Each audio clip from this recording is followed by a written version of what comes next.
Thank you very much for the invitation.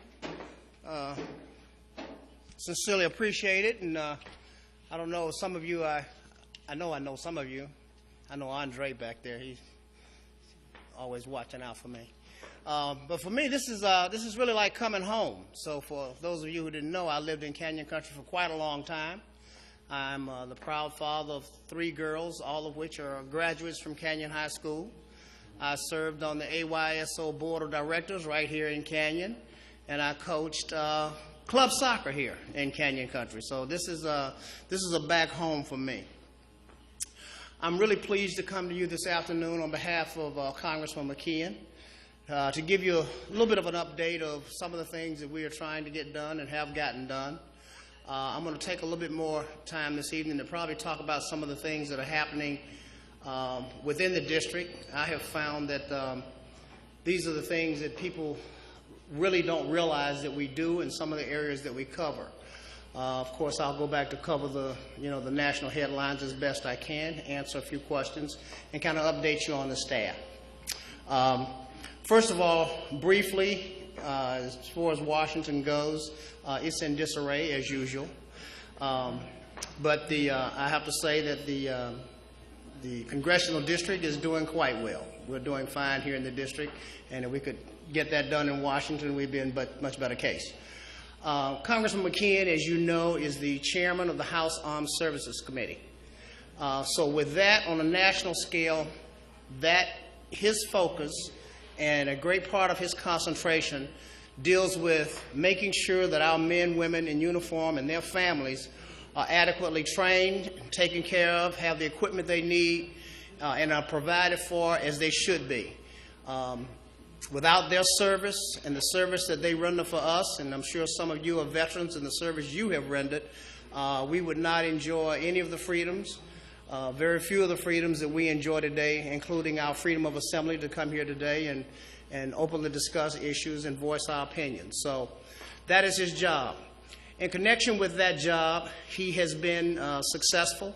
He is probably one of the most successful congressmen in Congress in terms of actually getting something done. The National Defense Authorization Act has now passed for the 52nd consecutive time in Congress. Now, if there are any others that have done that, I'm not aware of them. His committee, which is the largest committee in Congress, which has the largest budget in Congress, passed that act out of the committee with a 52-2 vote. So for those people who are yelling about bipartisan and nonpartisan work and coming together, that's a perfect example of it, and that's what occurred. It passed the House just last week, I believe it was last Thursday, with a vote of something like 325 to 108. So again, it was an overwhelming response to the effort, at least that the House has put forth to provide for our men and women in service. He was also, at one time, he was the chair of the Education and Workforce Committee. He is now one of the senior members of that committee, since he is the chair of Armed Services, and they are taking a look at some legislation that has needed to be reworked. He understands clearly some of the problems that we've had in areas of education, especially the No Child Left Behind, but nobody has taken that particular bit of legislation up to reauthorize it so that you can sort of deal with it and put the things into it that needs to be done. It does appear now, though, that with his support, the reauthorization of that particular piece of legislation is going to happen pretty soon. It's no news to you that some of the issues that we have on the table right now that is being at least discussed and worked on are immigration. Gun control seems to have stalled, so we're not pressed with that at this point.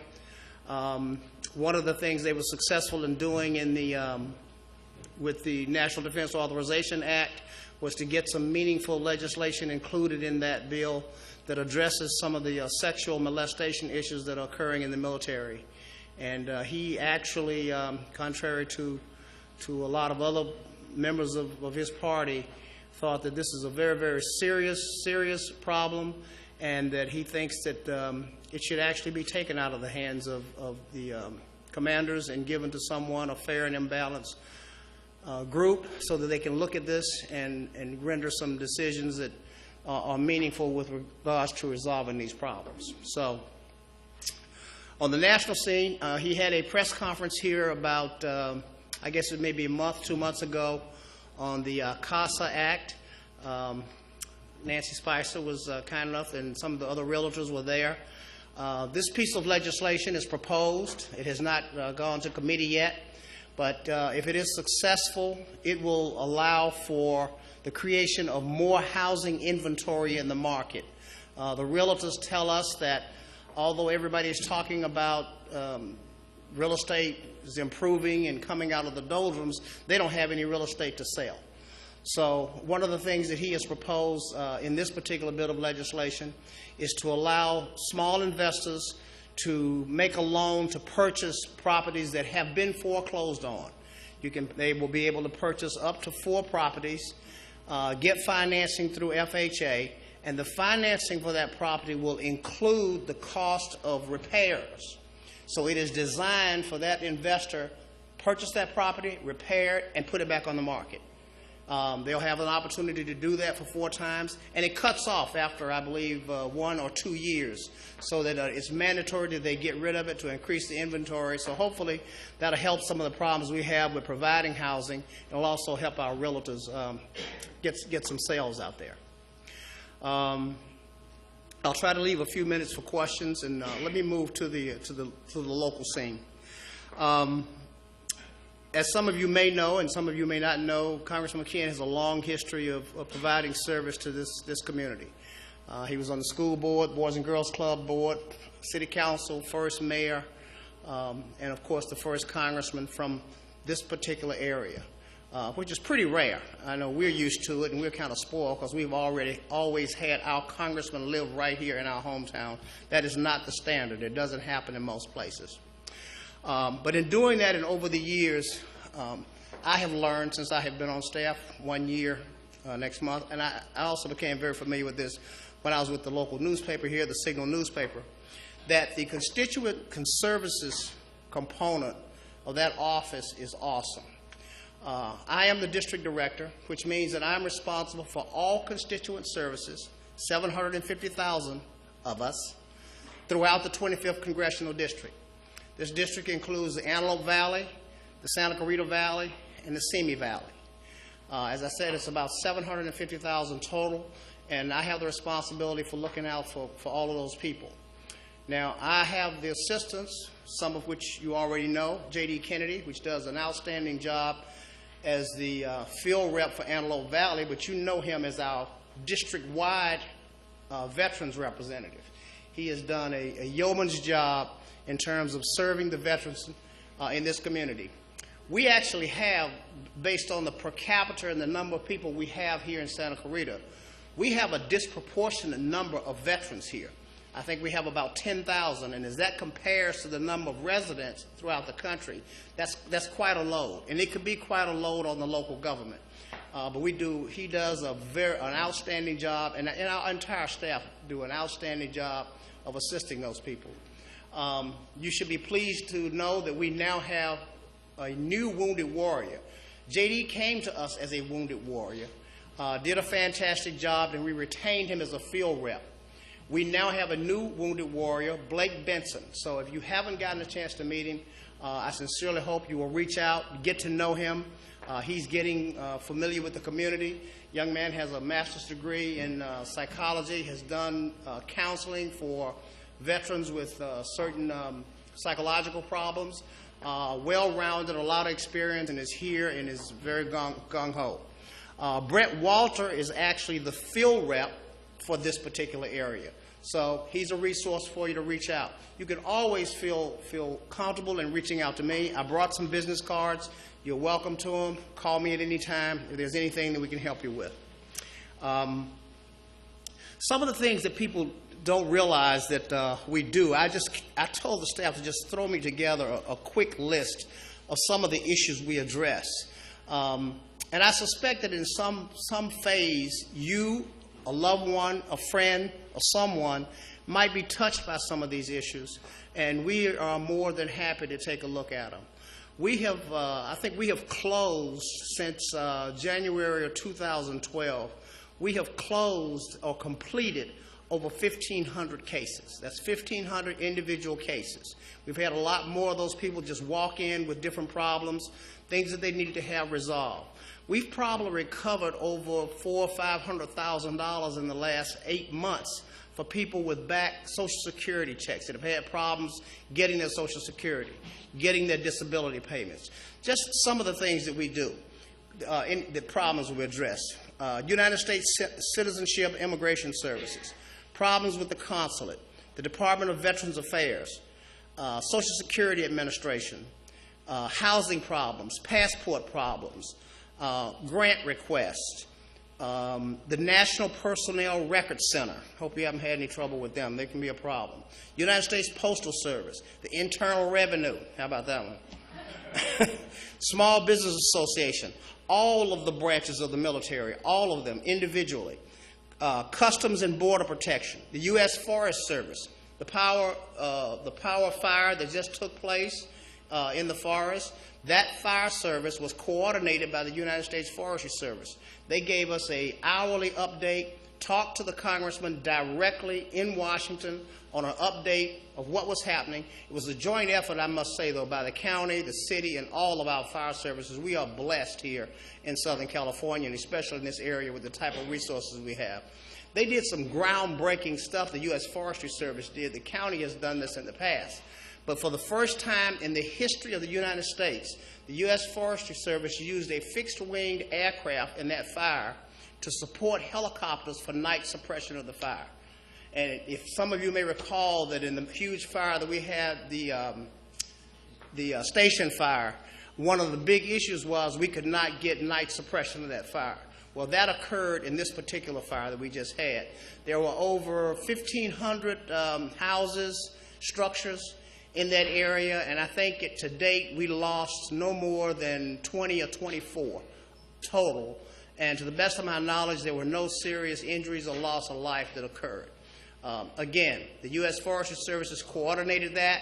We worked with them throughout to make sure that they had any of the resources that they needed to do it. Department of Homeland Security, Department of State, FEMA, which was also involved in the Powerhouse fire. That's just a few. They gave me the list. This is a list of some of the ages and things that we deal with. So the old saying that if you got a problem, call your congressman, actually that's not a bad idea. Because if we don't handle it, we have Andre on speed dial, and we will call him up in a hot second and say, take care of this issue because we don't handle it. But we can reach out to anybody that needs to be reached out to help you address any concerns you have. I think I'd like to leave a few minutes for questions, if I might. Any areas you're concerned with? I'm glad that you brought up the subject of the forest fire. Fighting. The congressman's aware of this. He's been aware of it over 3 years. He attended a congressional meeting called for in Pasadena by Congressman Adam Schiff and another congressman. The Forest Service and a state organization here called CAL FIRE refused to call in the fixed-wing water bombers over and over again.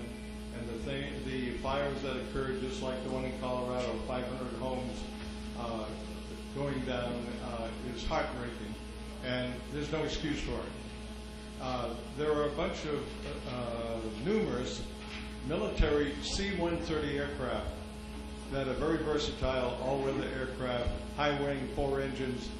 They don't use pure jet like you see on that big C-47, 747 and the DC-10 fighter, because jets don't respond fast enough in canyons, etc. The C-130s will. The National Guard has them outfitted for firefighting. There's some on the ground in Riverside. There's some on the ground in Colorado. They're sprinkled all across the nation. In fact, our country sent Israel, because they had a 20...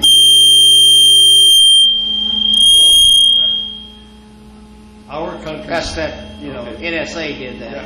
Yeah. Our country sent 4 of our C-130s they're after you again. To Israel, but they won't fight the fires in our country. The other thing, and the congressman's aware of this, there's this fire retardant thing going on between the Congress and the makers of fire retardant, that they must use fire retardant and drop it. When they drop the fire retardant, if you watch on TV, they don't drop it on the fire. They drop it in front of the fire on the green, trying to slow it so the foot soldiers with their pickaxes, their shovels, and their brooms can put it out. Well, the all-weather C-130s will fly at night in dense smoke and fog, and so they have all the equipment, and they don't get called in. And it has to be called in the first hour or two. They call them in 3 or 4 days later. In fact, they haven't called the C-130s at all. They've only called them the DC-10 or maybe the 747, get a couple of pictures for the news people. Our homes are burning down, and they don't need to. If they attack the fires from the air with the large fixed wing and not the little choppers, they can put it out in an hour or two, not days or weeks. Thank you. You actually raised a good point that I neglected to mention. One of the major challenges that the Congressman has had is the fact of the sequester. Now, there's no question that we support, doing something with the national debt. We just don't support that being put on the burden of the military. Not only do we not have the financial resources to put those C-130s in the air for fight suppression, we have ships docked. We have an entire carrier force that we have in docked because we can't afford to put it out. We do not have the financial resources to do it. We have entire jet commands, the whole thing, grounded because we can't put them in the air. I had a serviceman explain to me that in some of the training that they're doing, they have to restrict the training because they don't have bullets to do it with. So when we start thinking about the cuts and what we do with the defense spending, et cetera, yeah, we absolutely need to control the debt, but we don't need to put it on the backs of our men and women in service, and we don't need to neglect their training. But that's one of the problems with us not getting those in the air. Anything else? Let's give Morris a big hand.